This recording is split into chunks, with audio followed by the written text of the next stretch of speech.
Graça e paz, meus irmãos, mais uma vez reunidos para mais uma mensagem diária. Louvamos ao Senhor que Ele tem nos concedido a tecnologia e podemos já chegar a teus amados irmãos com a palavra de ânimo, vigor, coragem e esperança da parte do nosso Deus. Meus amados irmãos, nós vamos dar continuidade à carta aos Gálatas.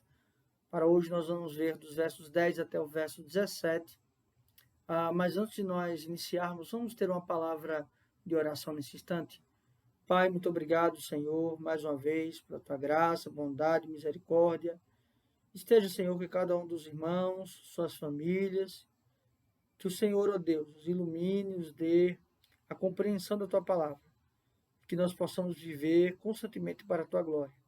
É assim que nós oramos, em nome de Cristo, nós já te agradecemos. Amém. Meus amados irmãos, uma das grandes questões humanas que nós devemos nos atentar não é só apontar os problemas, mas também apontar os caminhos. Quando o apóstolo Paulo chega dos versos 10 até o verso 17, primeiramente ele falou acerca dos inúmeros problemas que estavam acontecendo na região da Galácia. Igrejas essas que o apóstolo Paulo fundou, sobretudo abraçar antigas práticas judaicas em detrimento da obra da eficácia e da suficiência da obra de Cristo.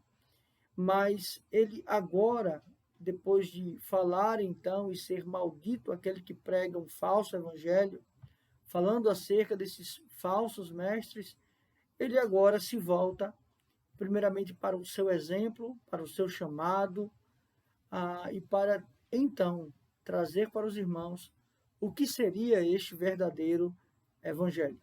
Então vai nos dizer através do verso número 10.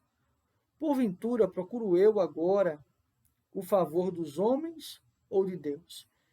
Aqui ele está fazendo um contraste, que os irmãos pensem e reflitam acerca do exemplo de Paulo para o exemplo dos demais mestres que estavam proferindo um falso evangelho. Ora, Paulo vive para a glória dos homens, para agradar a homens, ou vive para agradar a Deus? Então, o que ele fala aqui também é uma denúncia acerca da mensagem do Evangelho.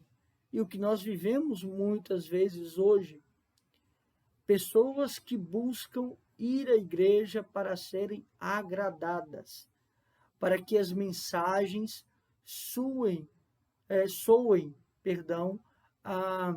boas aos seus ouvidos, para que os seus egos sejam então massageados. Mas o evangelho não é isso. O evangelho ele é confronto. Então Paulo está dizendo que a mensagem que ele recebeu não é uma mensagem para agradar a homens, mas é uma mensagem para o louvor da glória de Deus. Ou procuro agradar a homens?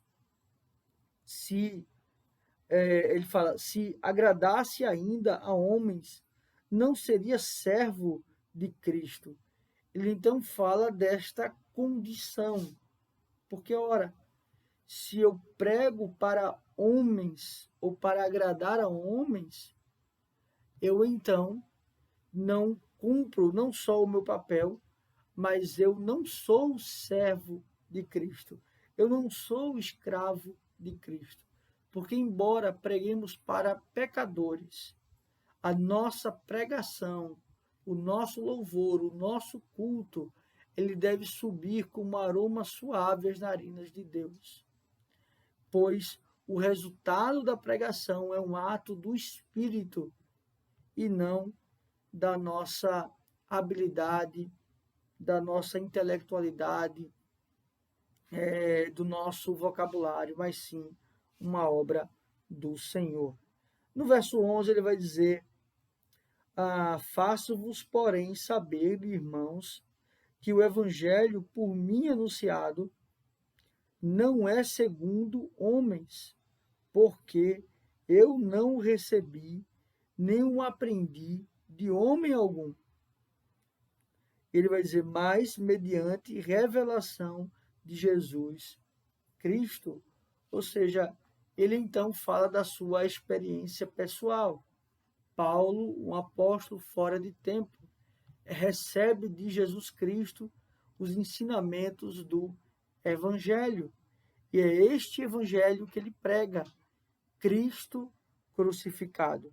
E ele vai então falar da sua experiência com Cristo, na entrada de Damasco, o chamamento do Senhor em relação a Paulo. No verso 13, ele vai dizer: porque ouvistes qual foi o meu proceder outrora no judaísmo, como, ele vai dizer, como sobremaneira perseguia eu a igreja de Deus e a devastava. Perceba que aqui Paulo não deixa ausente a sua vida antes da conversão por intermédio de Cristo. Ele fala então dos irmãos que este evangelho desvenda, revela a plenitude daquilo que foi prometido e que outrora ele andava em pecado, outrora ele perseguia esta igreja. Então, o seu testemunho pessoal, Paulo não está negando as suas falhas, os seus defeitos, muito pelo contrário, ele está dizendo que ele era um perseguidor da igreja, que ele devastava a igreja, ele está confessando os seus pecados. No verso 14 ele vai dizer: e na minha nação, quanto ao judaísmo, avantajava-me a muitos de minha idade, sendo extremamente zeloso das tradições dos meus pais. Ele também agora reflete a sua posição. Veja, o evangelho foi tão poderoso de tal forma para o apóstolo Paulo que o tirou de uma zona de conforto, pois ele tinha uma posição na sua religião, ele era reconhecido pela sua família, ele tinha então este zelo pelas tradições dos seus pais, dos seus antepassados. E aqui ele então está falando acerca também deste deixar, deste abandonar para seguir então o evangelho de Cristo. Ele vai dizer: quando, porém, ao que me separou antes de eu nascer e me chamou pela sua graça, aprouve revelar seu Filho em mim, para que eu o pregasse entre os gentios, sem detença, não construirei carne e sangue.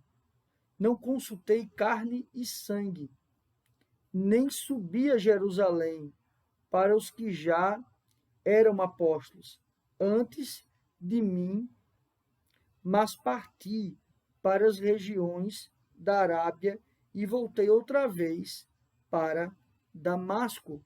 Aqui então Paulo fala, primeiramente, o que é muito importante.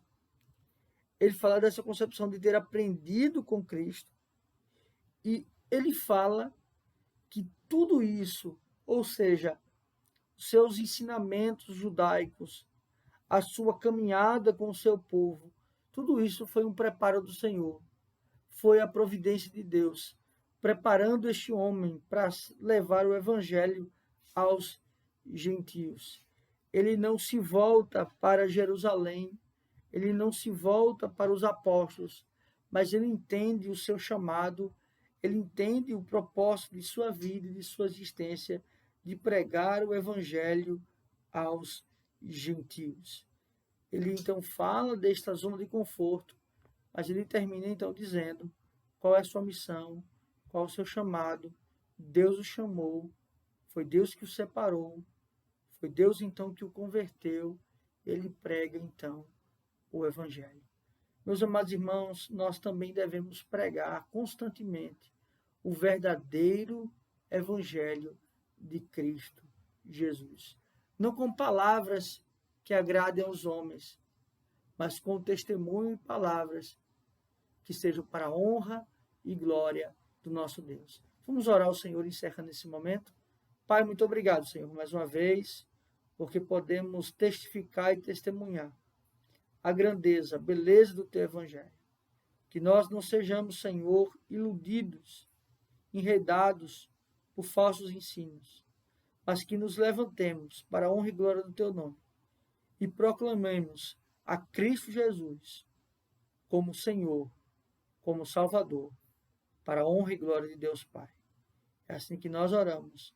Em nome de Cristo Jesus, nós já te agradecemos. Amém. Que Deus assim os abençoe, meus amados irmãos.